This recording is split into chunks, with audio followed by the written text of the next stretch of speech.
memberikan dana 200 juta per tahun buat RW. Kita akan membangun rumah di atas pasar. Jadi nanti para pedagang ini bisa saja nanti bisa menjadi penghuninya. Ini adalah momentum kita untuk membebaskan rakyat Jakarta dan memberikan rasa aman. Kalau semua sudah tadi terkoneksi dengan internet, apapun bisa dilakukan dari rumah, ini juga bisa mengurangi kemacetan.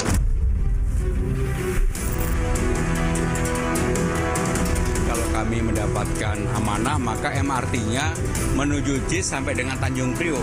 Termasuk di dalamnya ada LRT yang sekarang mulai direncanakan untuk dibangun. Nggak perlu deh ijazah yang namanya, ya maaf, PSU kan cuma tukang sapu jalan, bersihin got, ngapain pakai ijazah berat-berat apa sih? Jadi nggak usah ribet.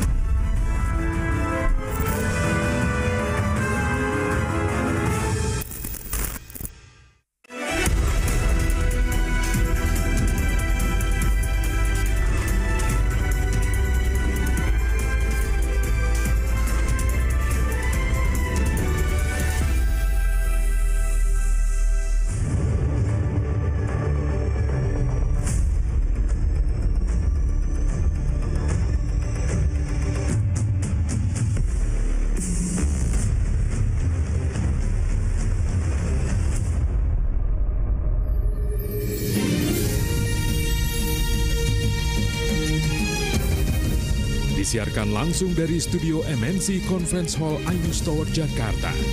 Inilah Rakyat Bersuara bersama Aiman Wicaksono.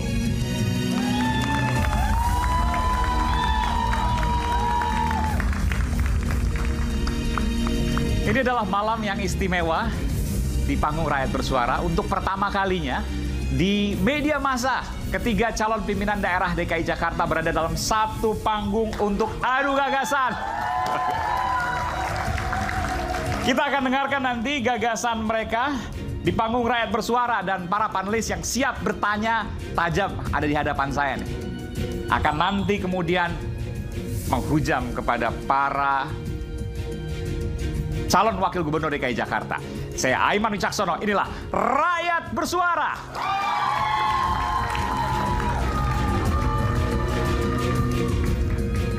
Saya panggilkan narasumber spesial di Rakyat Bersuara hari ini. Saya undang ke panggung Rakyat Bersuara calon wakil gubernur DKI Jakarta nomor urut 1, Pak Suswono.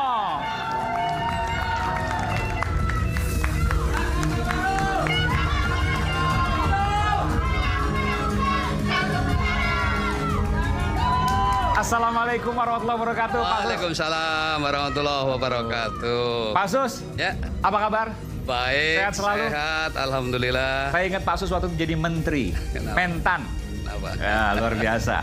Sekarang bukan turun gunung nih Pak ya?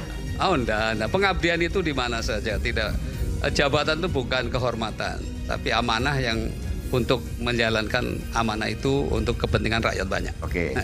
Tapi yang viral ada satu hal Pak. Nah, ini penting nih, catat nih buat semuanya. 200 juta rupiah buat setiap RW. Betul nggak Pak? Ya betul, itu Waduh. sudah menjadi komitmen kami.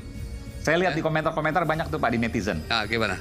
Duitnya dari mana? Oh, APBD DKI itu besar sekali, Pak Iman. Jumlah RW berapa Pak? Misalnya? RW 2.700-an kan. Oke, kalau dikali 200 juta berarti? Ya kira-kira 600 miliaran lah begitu. 600 miliar? Iya. Nggak nyampe 1 triliun? Wah, kecil buat Jakarta. Kecil. Oke. Oh, 600 miliar ya? Ya. Jakarta sekitar 82 triliun?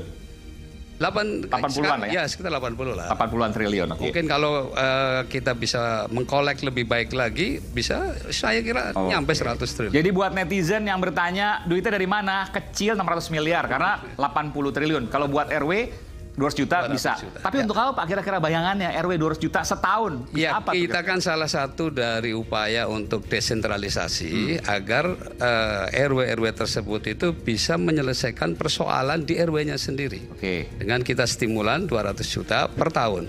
Artinya dalam 5 tahun berarti kan 1M. Oke. Ya. Jadi nanti prioritas mana dulu gitu. Misalnya di situ daerah banjir. Untuk apa tuh Pak? Ya misalnya banjir kan. Banjir. Nah, nanti gimana mengatasi banjir ini di RW ini supaya paling tidak tahun ini bebas banjir. Seperti itu. Nanti setelah selesai bisa saja untuk urusan ekonomi. Bagaimana pemberdayaan ekonomi di RW itu, ya. Intinya nanti RW sendiri yang berembuk, berunding dengan kelompok-kelompok masyarakat yang ada di situ, dan nanti kalau ada perlu bantuan konsultasi, di setiap kecamatan ada arsitek. Yang nanti dia bisa memberikan saran-saran masuk. Jadi tiap kecamatan ada arsitek? Satu arsitek. Bukan membangun rumah warga satu persatu ya? Oh tidak. Nanti ada pembenahan rumah kumuh dan sebagainya itu nanti ada lagi sendiri. Pak, tapi baik, ada yang bilang 200 juta satu RW tahun. Ya. Itu jangan-jangan bagian dari politik uang. Gimana Bapak menjawab pertanyaan itu? Ya tentu tidak, dengan sendirinya kan nanti ada DPRD yang tentu akan mengkajinya kan. Nah, akan menyetujui kan gagasan-gagasan bagus yang saya kira tidak ada salahnya kita mencoba ya untuk bagaimana supaya RW itu berdaya begitu. Baik. Kita berikan tepuk tangan untuk calon Wakil Gubernur DKI Jakarta nomor urut 1. Saya sebutnya Pak atau Bang Suswono? Ya Pak Sus, saya juga biasa dipanggil Mas Sus. Mas Sus. Nah, mungkin nanti kurang Jakarta Pak kalau Mas Sus. Ya sebetulnya. Atau banyak orang Jawa juga di Jakarta gitu. Oh banyak, 35% kan orang. Oke, jadi PD pakai Mas Sus. Ya. Mas Sus sama tapi Kang biasanya Emil. kalau di di Instagram itu banyak Pak Suswono. Pak Sus, baik. Kita berikan tepuk tangan sekali lagi untuk Pak Suswono. Silakan Pak. Ya, makasih Pak Sulaiman. Kemudian hadir pula calon Wakil Gubernur DKI Jakarta nomor urut 2, Bang Kun Wardana. Bang Kun, apa kabar? Oh, udah megang ini.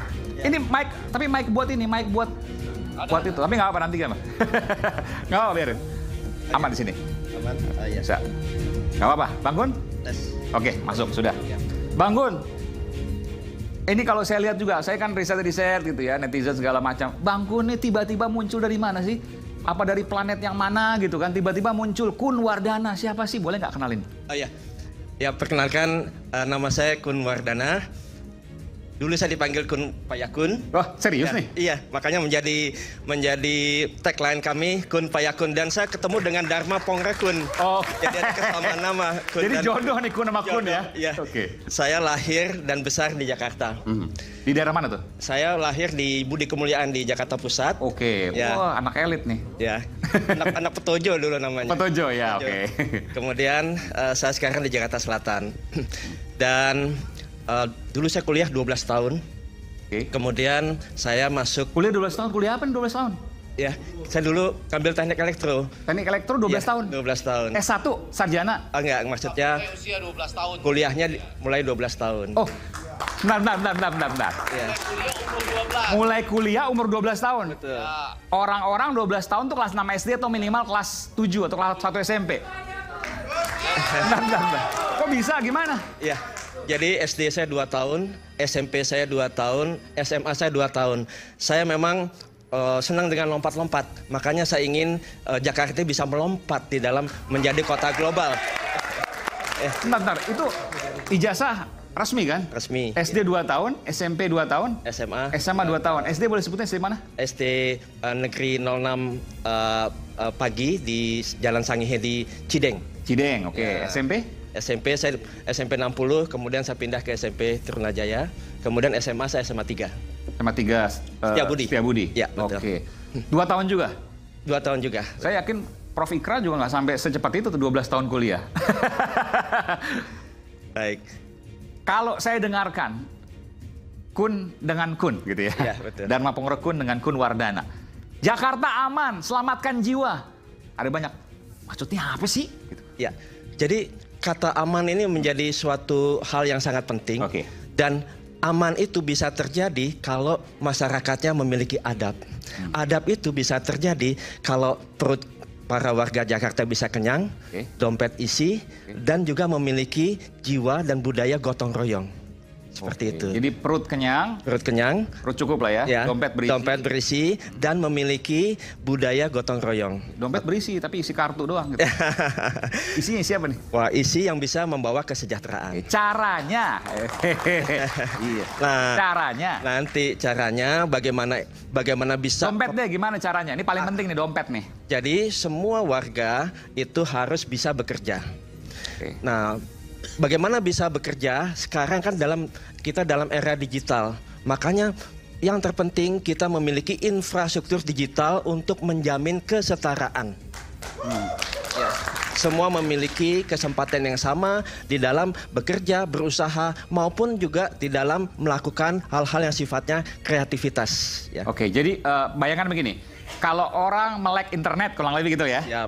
Maka mereka sangat besar peluangnya untuk mendapat pekerjaan. Betul. Ya, kita akan berikan internet pol ke semua rumah di Jakarta. Internet pol itu maksudnya apa tuh? Internet dengan kecepatan minimal 100 Mbps. 100 Mbps? Ya. Tapi harganya mahal nggak? Nah, gratis. Wih, serius nih? Gratis. Seluruh warga Jakarta gratis? Gratis. Serius? Semua warga. Biayanya berapa? Nah, kita akan bekerja sama dengan semua pemangku kepentingan. Tidak ada yang dirugikan. Semua akan mendapatkan benefit dari program ini, khususnya masyarakat, dan masyarakat akan lebih produktif, ya. Tadi lebih memiliki kesejahteraan, ya, dan bagi Pemda DKI ini menyebabkan peningkatan PAD, ya, penerimaan. Artinya kan subsidi dong nih. Kita sudah hitung, ya, sebetulnya tanpa subsidi pun juga bisa. Gimana caranya? Misalnya gini, enggak, ini penting nih. 100 Mbps, rata-rata sekitar 400 ribuan lah kalau sekarang harus bayar, betul ya? Sekarang sudah turun. Oke, 300 misalnya. Sekitar 100 ribu. 100 Mbps ada 100 ribu, ya. Domain mana, ISP mana tuh? Ya, ini kan kita bicara cost base. Ya. Oke, cost. Cost base, ya. Mau juga saya langganan soalnya kalau 100 ribu dapat 100 Mbps. Ya, oke, costnya segitu? Cost base-nya. 100 ribu dikali warga Jakarta berapa? 11 juta? Sekitar, rumah tuh sekitar 2,7 juta. Oh, 2,7. Jadi berapa? Hitung-hitungan berapa tuh? 2,7 juta dikali 100 ribu. Berapa? Dikali 100 ribu. Kemudian, itu kan ada biaya sewa. Coba bisa dihitung nggak? Udah dihitung? 2,7 juta dikali 100 ribu. 2,7 triliun, betul ya? 2,7 triliun, oke. Ya, dan dari 80 triliun, ya. Oke, lebih gede nih dari 600 miliar. Ya, dan nanti ya kabel-kabel yang berseliweran di atas ya kita akan rapihkan, kita masukkan di bawah itu ada gorong-gorong. Nah, jadi semua yang di atas kabel udara tuh bakal turun ke bawah. Dimasukkan di bawah. Kalian bakal banyak operator, nanti. Ya. Turun semua. Ya, kemudian, nah di situ kan Pemda DKI menyewakan ya sepanjang 1 meter itu Rp15.000. Oke. Ya, dengan jumlah yang sangat panjang ya, maka kalau itu kita bisa bebaskan untuk para operator, maka ini ada suatu timbal balik ya.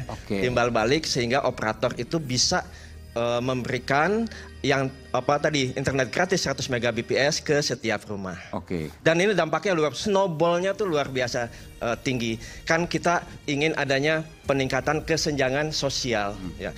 Dengan semua merata, coba bayangkan ada yang bisa mendapatkan akses informasi dan ada yang tidak bisa mendapatkan akses informasi. Setara nggak? Oke. Ya. Cuma gini saya mau tanya. Bukti kesetaraan bagi Jakarta aman. Ya. Internetnya 100 Mbps. Ya. Nanti belajar di situ, belajar kriminal. Gimana caranya? Justru itu, ini hal yang sangat penting. Memang main judi online. Ya, kita sudah lakukan berbagai diskusi ya dengan filtering ya by DNS ya, artinya memfilter semua konten-konten negatif ya. Tetapi perisai yang paling penting adalah diri sendiri. Ya. Maka dari itu pentingnya peningkatan adab. Maka peningkatan adab menjadi prioritas utama bagi kami. Ya. Jadi adab untuk bisa memilah dan memilih mana konten-konten positif dan negatif. Adab juga bagaimana kita bisa menyuarakan ke semua orang. Bagaimana budaya Betawi ini ya bisa budaya gotong royong ini bisa diinformasikan ke banyak orang bahkan ke global seperti itu. Kita berikan tepuk tangan ya, Bang Kun Wardana. Oke. Terima kasih. Ya.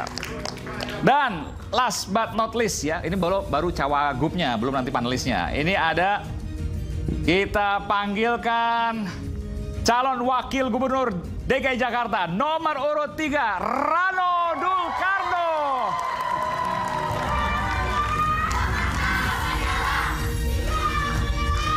Assalamualaikum Bang Dul. Waalaikumsalam, Aiman. Kita kalau kayak gini, kita bawanya pengen gini aja nih. Assalamualaikum. Hai, Abang None. Abang None.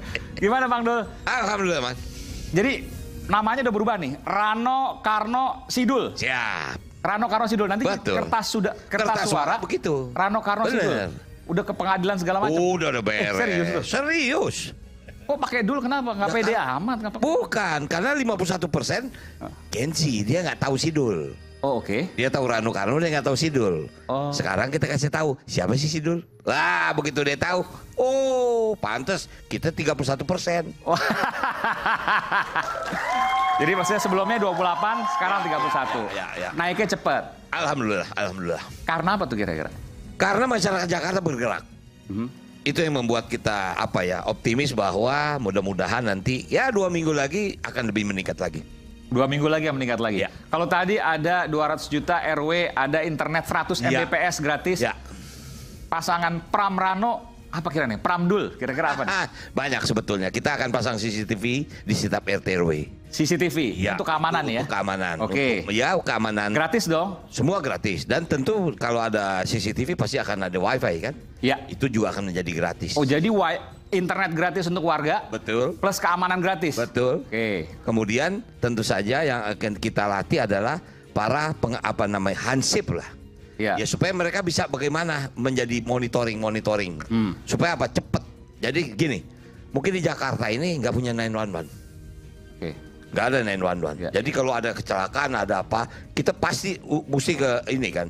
Nggak terlalu tersosialisasikan. Ya. Kepolisian punya. Cuman kalau kita tanya masyarakat, bagaimana kalau menghadapi kecelakaan? Ya. Bingung kita mau nomornya berapa. Oh ini terintegrasi? Terintegrasi. Misalnya, Jadi kecelakaan, kebakaran, keamanan. Betul. 3 nomor telepon nanti ya? Betul. Apa nomornya? Udah dipikir? Belum lah, tentu belum. Jadi ada di situ nanti bahkan mereka akan memberikan assistance. Iya, asistensi. pasti, betul. Kita akan berikan mereka ya bimbingan teknis kan, karena ini mereka mengoperate sistem yang baru. Sebetulnya mereka bisa dengan HP, Ya. cuman tentu saja HP-nya juga kita harus upgrade agar dia bisa memonitoring sekian besar wilayah. Jadi keamanan, kenyamanan nomor 1. Nomor 1. Ada insentif nggak tapi buat warga? Pasti, hansip itu kan sebetulnya dibiayai oleh masyarakat. Oke. Hansip itu gajinya dari masyarakat. Nah sekarang Pemda akan memberikan subsidi, memberikan insentif kepada Jadi mungkin iuran lingkungan, iuran warga pasti akan berkurang karena Betul. hansip udah diambil alih oleh. Kita ambil alih. Sekitar berapa tuh? 200-300 ribu per orang? Kira-kira 200-300 ribu per orang. 200-300 ribu per orang, Ya. udah nggak usah bayar lagi sekarang. Betul. Karena udah dibayarkan Pemda. Benar. Uangnya cukup lah. Oh sangat cukup. Orang tadi Pak Siswono bilang berapa? 600 miliar ya Pak? Kecil. Pemda DKI besar. 80-an triliun. APBD sudah menyatakan hampir 85 triliun. 85 triliun, Ya. oke. Kalau dilihat Bang Dul, Ya. Bang Dul kan dari dulu di Jakarta, Ya. betul ya. Sampai sekarang pun saya tahu di Jakarta. Udah keliling-keliling Jakarta. Sudah 11 tahun saya di Banten. Iya, waktu jadi Jadi gubernur, wakil bupati, saya pernah jadi wakil bupati di wakil Kabupaten bupati. Tangerang, kemudian saya jadi wakil gubernur di Ya. Banten dan jadi gubernur di Banten. Oke, kalau ditanya Bang Dul, seberapa Jakarta Bang Dul? Apa jawabannya untuk? Seberapa Jakarta ya? Ya memang kalau kita tanya asli Jakarta bukan sih? Ibu saya Betawi. Ya. Barangkali kalau dibilang kalau ketemu Deddy Miswar tanya, ibunya sama ibu saya masih saudara. Oh saudara? Ya, makanya kemarin saya datang ke kampungnya dia. Bubar semua orang Betawi, apalagi istilahnya kita pulang kampung. Nah kemudian bapak saya memang orang Sumatera Barat, Ya. orang Padang. Cuman beliau lahir di Kemayoran, besar di Kemayoran. Jadi memang saya lahir di Kemayoran lah, di Kepu dalam Gang 7. Oke. Gitu. Baik, kalau nanti dibuktikan bagaimana seberapa Jakarta, ada Pak Suswono, Bang Kun, Bang Dul, kita suruh pantun nanti ya. Tapi sebelum kita suruh pantun, kita dengarkan dulu informasi yang berikut ini. Silakan, kita berikan paham. Pilkada Jakarta 2024 menjadi sorotan berjuta pasang mata meski menuju bukan lagi ibu kota negara. Roda perekonomian dan pemerintahan berpusat dan bergerak di Jakarta. Di masa kampanye pilkada, 3 pasangan calon gubernur Jakarta dan wakilnya sibuk menyapa dan menyerap aspirasi warga. Pasangan calon nomor urut 1 Ridwan Kamil dan Suswono berjanji menaikkan gaji RT RW serta revitalisasi pasar. Di RW-RW kita akan memberikan dana 200 juta per tahun buat RW, kemudian insentif atau gaji RT RW kita naikkan setinggi-tingginya. Kita akan membangun rumah di atas pasar. Dalam konteks revitalisasi tadi sekaligus juga untuk pasar modern tadi. Jadi nanti para pedagang ini bisa saja nanti bisa menjadi penghuninya. Paslon jalur independen nomor urut 2 Dharma Pongrekun Kuluwardana berjanji akan menciptakan Jakarta yang lebih aman serta janjikan internet gratis dengan kecepatan tinggi di setiap rumah warga. Ini adalah momentum kita untuk membebaskan rakyat Jakarta dan memberikan rasa aman, didahului dengan membangun fondasi adab. Kalau semua sudah tadi terkoneksi dengan internet, apapun bisa dilakukan dari rumah, ini juga bisa mengurangi kemacetan. Paslon nomor urut 3 Pramono Rano menyatakan akan membangun jalur MRT ke Jakarta International Stadium menuju Tanjung Priuk serta memperluas lapangan kerja untuk masyarakat yang tidak mempunyai ijazah. Kalau kami mendapatkan amanah, maka MRT-nya menuju JIS sampai dengan Tanjung Priok. Termasuk di dalamnya ada LRT yang sekarang mulai direncanakan untuk dibangun. Dan kalau memang masih terlalu lama, KRL dari kota ke Ancol, dari Ancol ke JIS, JIS ke Tanjung Priok. Sekarang ini kan baru setiap 30 menit, harusnya dipercepat. Kita ngelihat kakek kita, bapak kita umur 60-70 masih juga nyapu jalan. Nggak manusiawi, maksudnya itu gitu. Jadi intinya nggak perlu deh ijazah yang namanya, ya maaf, PES kan cuma tukang sapu jalan, bersihin got, ngapain pakai ijazah berat-berat amat sih. Jadi nggak usah ribet. Dari ketiga pasang calon gubernur dan wakil gubernur Jakarta, gagasan dan program kerja siapakah yang paling realistis dan dibutuhkan Jakarta serta warganya? Isu hangat kadang bikin penat, apalagi kalau kita tidak bisa mencerna dengan cermat. Jangan lupa secangkir kopi hangat yang nikmat untuk menemani kebersamaan dalam program Rakyat Bersuara bersama saya Aiman Wicaksono. Kami akan segera kembali saat lagi.